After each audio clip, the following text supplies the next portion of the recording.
দুটো লাইনে এসআইআর বুঝে দিন, কোনো এর কনফিউশন নেই। নাম্বার ওয়ান, 2002 সালে 3 সালে এসআইআর হয়েছিল লাস্ট পশ্চিমবঙ্গে।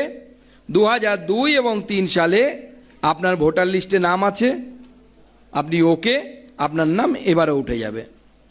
আপনি বলবেন দাদা আমার তো 18 বছর হয়নি, আমার 2002 সালে ভোটার লিস্টে নাম ছিল না, আমি পরে 18 বছর হয়েছে আমার বয়স। তাহলে আপনার মা বাবার নাম ছিল, তাই তো? প্রমাণ দেখান, আপনার নাম উঠে যাবে, কোনো কনফিউশন নেই, এসআইআর শেষ।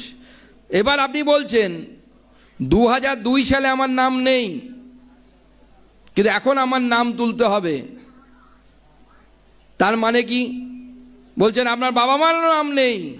তাহলে প্রশ্ন, আপনি কোথা থেকে টপকালেন? খেজুর গাছ থেকে নামলেন না মাটি ফুঁড়ে বেরোলেন? সেটা তো আগে বলুন।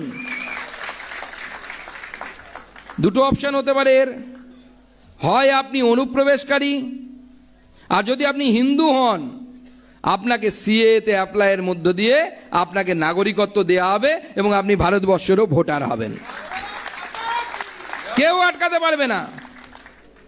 আর আজকে যে অর্ডার আমি দেখালাম আপনাদেরকে, কেন্দ্র সরকার যে গেজেট নোটিফিকেশন করেছে, সেই গেজেট নোটিফিকেশনে কি বলছে?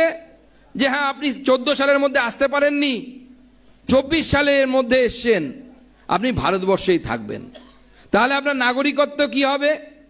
সিএতে আপাতত কোনো পরিবর্তন আসেনি, সেটা আপনি সিএতে অ্যাপ্লাই করতে পারবেন না। কিন্তু ভারতবর্ষের আইন বলছে, অর্থাৎ সিএ হওয়ার আগেও ভারতবর্ষের নাগরিক হওয়ার অন্য একটি আইন ছিল, সেটা এখনো প্রি এক্সিস্টিং আছে। উদাহরণস্বরূপ আপনারা সবাই চেনেন আদনান সামি, মুঝকো থোড়া লিফট করা দে, মনে আছে তো তার বিখ্যাত গান?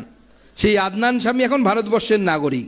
তো সে তো সিএতে অ্যাপ্লাই করতে পারেনি, কারণ সে তো ধর্মে মুসলিম, সিএ তার জন্য অ্যাপ্লিকেবল নয়। তাহলে তিনি ভারতবর্ষের নাগরিক হয়েছেন কিভাবে? ভারতবর্ষের নাগরিকত্ব দেওয়ার আইন বলছে যে প্রসেস অফ ন্যাচারালাইজেশন, এর মাধ্যমে আপনি ভারতবর্ষের নাগরিক হতে পারেন। তার জন্য কি দরকার? 11 বছর আপনি ভারতবর্ষে থাকার পর আপনি অ্যাপ্লাই করবেন, আপনি নাগরিক হবেন। অর্থাৎ আজকের যে অর্ডার আপনাদেরকে দেখালাম, যে গ্যাজেট নোটিফিকেশন আপনাদেরকে দেখালাম, সেই গ্যাজেট নোটিফিকেশন অনুসারে ভারতবর্ষে ঢুকে যাওয়া কোনো হিন্দুকে পশ্চিমবঙ্গ থেকে আর বাইরে পাঠানো হচ্ছে না।